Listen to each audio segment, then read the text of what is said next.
Litin pa natin ng mas malakas. Thank you, Lord. Thank you, Lord. Isa pa. Thank you, Lord. Ang title po ng ating mensahe ngayong umaga ay Thank you, Lord. Thank you, Lord. Wala nang ibang pinakamagandang gawin natin na pasimulaan ng taon, tapusin ng taon, na sabihin natin sa Diyos, Thank you, Lord. Anong gusto nyo? Pasimulan nyo ang taon na nagre-reklamo kayo? Tatapusin ang taon na nagre-reklamo kayo?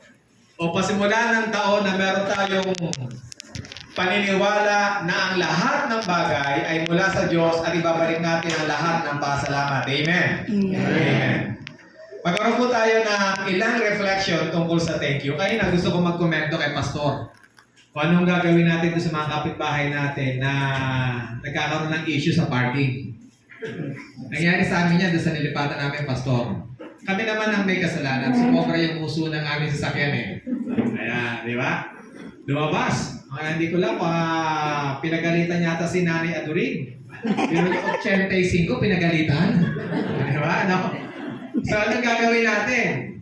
Siyempre, sabi ng likas mo, tarayan mo rin. Okay, di ba? O magso-sorry tayo, pero yung sorry natin parang masama pa ang loob natin. Ayan ha. Alam nyo, sabi sa akin ng Panginoon, hindi naman ako kinausap, pero impression sa akin, Ponch, kaibiganin mo yung matanda dyan sa kabila, at pagkaibigan mo na, alamin mo yung kanilang mga gusto. So, nung ako po yung makipagkaibigan, naalaman ko mahilig pala sa atis, mahilig sa papaya, ayan, mahilig sa prutas. So, ginawa ko, bumaba ang prutas galing bundok. Ayan, atis. Niregaluhan ko ng atis. Sabi ng babae, naku, paborito ko yung atis, salamat ha. Ayan, ako po yung kapitbahay niyo rito. Nag-sorry ulit ako, sorry po ha, pasensya na kayo, sumobra yung uso ng sasakyan eh. Ayan, sumunod na naman, dumating ang papaya. Wow, niregalohan ko ng papaya. Ayan naman ang paborito ko, sabi ng lalaki. Ayan, di ba? Tapos, nakatatlong pasalubong na ako galing sa bundok. O, kalamansi pa, nagbigay pa ng kalamansi. Nagbigay pa ako ng saging. Hindi lang pala. Sunod-sunod na pasalubong. Yun ang gagawin natin sa mga tao na negatibo sa atin. Amen?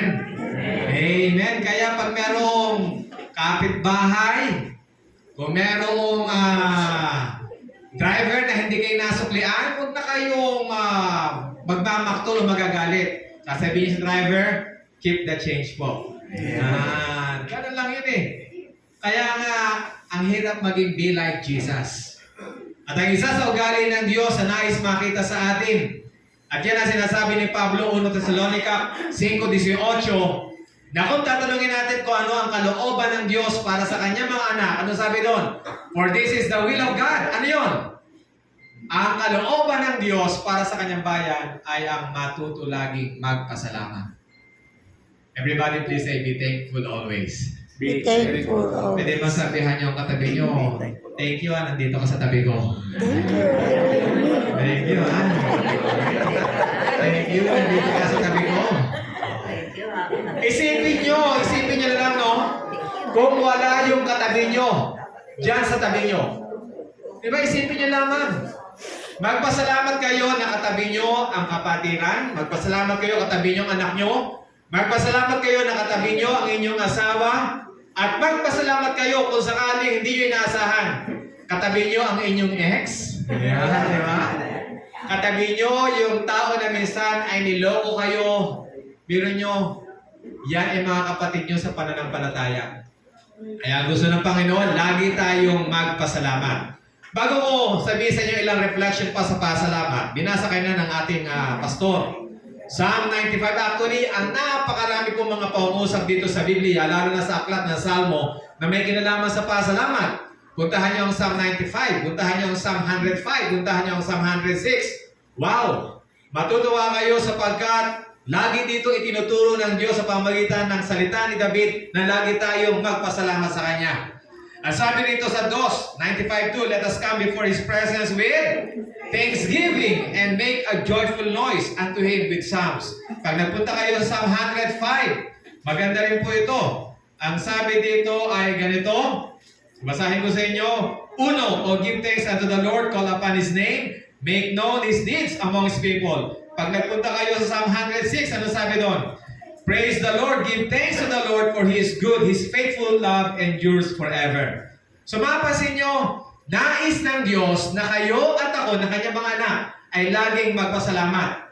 Sang-ayon po sa research, sa pag-aaral ng science, yung taong laging nagpapasalamat, ang taong ito ay makaka-develop ng maraming mga mahasayang hormone sa kanyang katawan. Na ito ang makakatulong para maharap niya ang buhay na merong positibo na tinatawag nating pananaw. Pero nga nila rito, anong hormones yun? Oxytocin. Ayan, ano pa? Dopamine. Ayan, marami mga hormones na kinakailangan natin. Ayon sa Biblia, sabi sa Biblia, hindi nais ng Panginoon ang anak ng Diyos lagi nagrereklamo. Yan. Sino dito ang mga reklamador? Reklamador.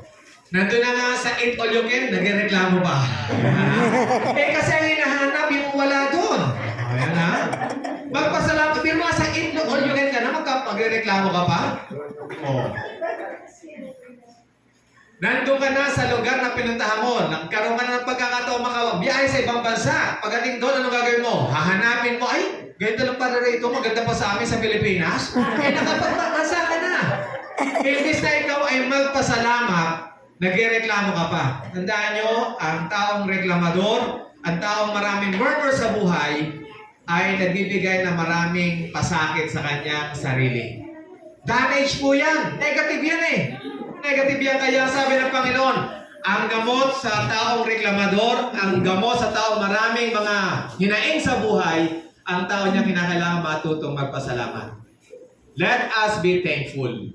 Pansinin natin ang salitang thankful sa iba't ibang lingwahe. Alam niyo sa Hebreo, ang salitang thank you ay tinawag ng todah, rava. Alam niyo ba ang ibig sabihin nun? Every time you say thank you in Hebrew, lalo na ito ay patungo sa Diyos, ano sinasabi mo sa Diyos? Pag sinabi mo, thank you Lord, ang ibig sabihin ng Lord, I recognize your goodness. Yun ang ibig sabihin nun. Kaya every time you say thank you, you tell God, Lord, ikaw ay mabuti, ikaw ay mabait, ikaw ay mahabagin, ikaw ay puno ng wonders and miracles. Kaya nung sabi rito, oh, give thanks unto the Lord, call upon His name, and make known His deeds among the people. Sing unto Him, sing psalms unto Him, talk ye all of His wondrous works. So every time you say thank you, you tell God, Lord, salamat po sa lahat ng ginawa niyong mabuti sa buhay ko. Diba ang ganda? Sabihin natin lahat, Toda. Toda. Okay, sabihin niyo lahat, Toda. Toda. Rava. Rava. Ang ibig sabihin niya, Lord, I recognize your goodness. Yun ang ibig sabihin niyan. Kaya gusto ng Panginoon, lagi tayo magpasalamat sa Kanya. Kasi na-acknowledge natin ang lahat na nangyari sa buhay nyo na mabuti, yan ay galing sa Kanya. Punta tayo sa isang salita. Alam niyo ba anong thank you sa French? Anong thank you sa French? Merci. Ano? Merci. Mercy, no? Mercy. Ano sabi mong isa? Beaucoup. Buko, yung may coconut. Okay, merci beaucoup. Okay, mercy. Ano ibig sabihin ng mercy? Alam niyo bang ibig sabihin ng mercy? Actually, nanggaling ang salitang mercy. M-E-R-C-Y. Pero alam niyo, yung salita palang mercy, kung lalalim pa kayo, ang ibig sabihin niyan ay, every time you say mercy, ang ibig sabihin niyan, I owe you. Ayan. Kaya pag nagpasalamat ka sa Kanya, parang sinabi mo sa Kanya, utang ko to sa iyo. May ginawa kang mabuti sa akin, may ginawa ka para sa akin, kaya nga ngayon, nagpapasalamat ako sa iyo. Sinasabi ko, mercy, ibig sabihin, utang ko to sa iyo. Kaya nga pag ikaw ay ginawa ng mabuti, tapos ikaw pa ang matigas ang ulo, ikaw pa ang, yung nagbigay na sa iyo, masama ang tawag sa iyo. Halimbawa, ikaw magulang, anak mo, ginawa mo na ng mabuti, tapos ngayon, binabasos ka, hindi ka ginagalang, anong tawag mo ron? Merciless. Walang utang na loob. Merciless. Ungrateful. Ang tawag na iba. Merciless. Diba? Merciless. Okay, merciless sa magulang. Kaya nga pag kayo ay nagkasabi ng mercy sa Panginoon, ano sabi ng Panginoon? Kung sa Hebreo ay todarava, Lord, ina-acknowledge ko ang iyong goodness. Pag sinabihan mo ang Panginoon ng mercy, ano sinasabi mo sa Panginoon? Ang sabi mo sa I owe Panginoon, you. Lord, I owe you. Utang ko sa iyo ang buhay ko. Pag utang mo sa Diyos ang buhay mo, ano ang gagawin mo sa nagpautang sa iyo? Mamamatay ka na. Binigyan ka ng Panginoon ng buhay. Ano sasabihin mo sa Kanya? Panginoon, utang ko sa iyo ang buhay ko habang ako ay nabubuhay, paglilingkuran kita. Amen? Amen. Kaya nga si Ma'am Alma, ano sabi mo kay God? Ha? Ano sabi mo kay God? Mercy! Mercy buku. Ayan ha? Mercy buku. Utang ko sa iyo, Panginoon, ang buhay ko. 6 months na ako na binigyan mo ng extended life.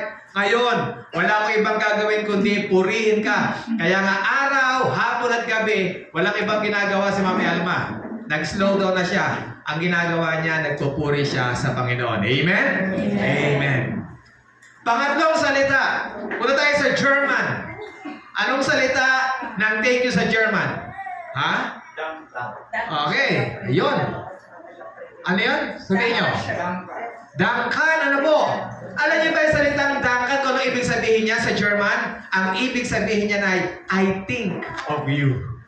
Ayan. Kaya nga, every time na ikaw ay nagpapasalamat, every time na binabalikan mo yung gumawa ng mabuting bagay sa iyo, ang ibig sabihin niyan, I thought of you. Ngayon, sinusuklian ko ang iyong kabutihan.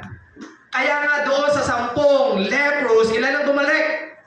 Isa lang ang bumalik, isa lang ang nakaalala kay Jesus, isa lang ang nagpasalamat, isa lang ang nag-recognize sa kabutihan ni Jesus, isa lang nagsabi kay Jesus, Lord, I owe you. Wala na ako sa kanya yon. Kaya nga kung ikaw ay isang tao na lagi nagpapasalamat, lagi mo sinasabi sa Panginoon, Panginoon, naisip kita. I thought of you, I think of you. Kaya nga po, sa pasimula ng taon, at sa pagtatapos ng taon, ay nais kong muling bumalik sa iyo at nagpapasalamat ako. Amen? Amen. Amen. Pwede ba sabihin natin sa Panginoon, Lord, I think of you. Lord, I think of you. Yan ang dahilan kung bakit ka nasa church. Kaya ba kayo nasa church kasi naalaala niyo si Brother Jerry? Punta ako sa church, walang kasama si Brother Jerry doon. Okay. Ikaw, Brother Alex, kaya ka ba narito? Malapit naman ang church doon. Ako. Naalala ko ang dapitan, wala nang tao doon.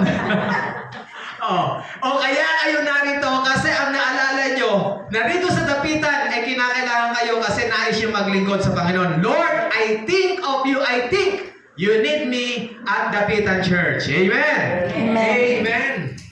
Kaya yun ang dahilan kung bakit nandito kayo sa Dapitan Church. Because you thought of God.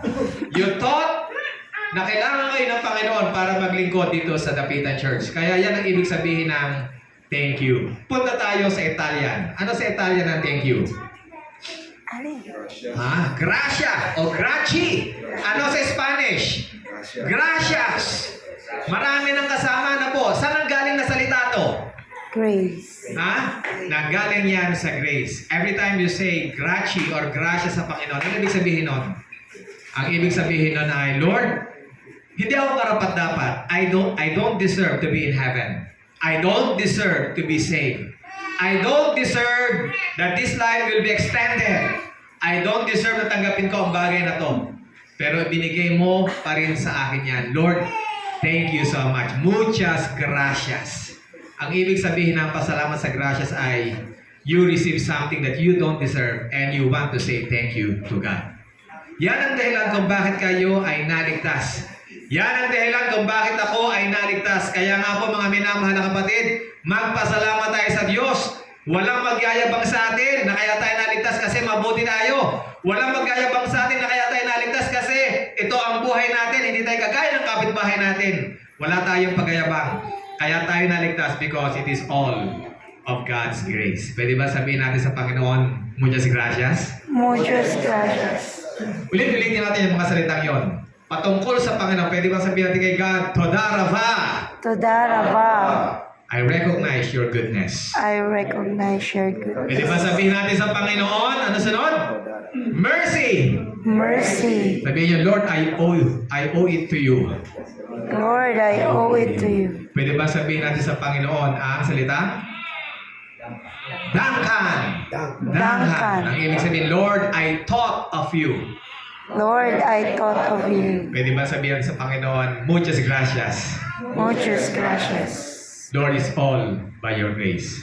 Lord is all by your grace. Nawa Panginoon, tapusin natin ang taong 2023 at pasimulan natin ang taong 2024 na laging merong pasalamat sa isip nyo, sa puso nyo, at sa buhay nyo. Good morning and God bless everyone. Amen.